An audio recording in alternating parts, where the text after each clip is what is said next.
இப்போ வந்து நம்ம நெக்ஸ்ட் கிளாஸில் வந்து லட்சுமி காயின் எப்படி ஸ்டிச் பண்ணுறது அப்படின்றத பார்க்க போகிறோம்.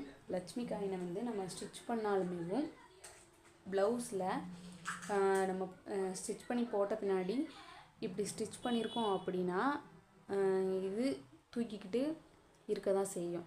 ஏன்னா பின்னாடி நமக்கு வந்து எந்த சப்போர்ட்டுமே இல்லாதனால இது இப்படி தான் தெரியும். அதுக்காக நம்ம என்ன பண்ணுறோன்னா கம் போட்டு ஒட்டியிருக்க இந்த 2 காயினையும் ஒட்டிட்டு இதுக்கு மேலே இருக்க ஹோலை ஸ்டிச் பண்ண போகிறோம். அப்போனா மேலேயும் அசையாது, கீழேயும் அசையாது. வாங்க எப்படி பண்ணுறதுன்னு பார்ப்போம்.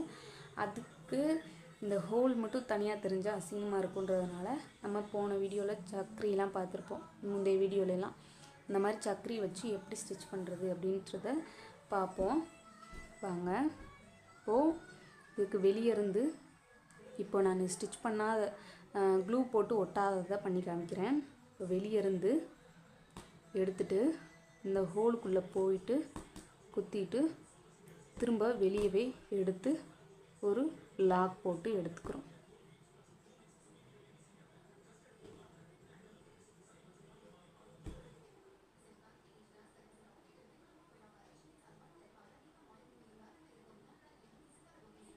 லாக் போட்டு எடுத்துட்டோம். இப்போ பார்த்தீங்கன்னா இங்கே வந்து அசையலை, ஆனால் இது வந்து தூக்கிட்டு இருக்கு. இதே மாதிரி தான் நம்ம இப்போ இதில் இருக்கும்போது கரெக்டாக இருக்குது. நம்ம ப்ளவுஸில் இப்போ நேராக வச்சு போடும்போது எப்படி இருக்குன்னு பார்த்தீங்கன்னா இப்போ தூக்கிக்கிட்டு தெரியும். இந்த மாதிரிலாம் இருக்கும். அதுக்காக தான் நம்ம கம் போட்டு ஒட்டுறோம். கம்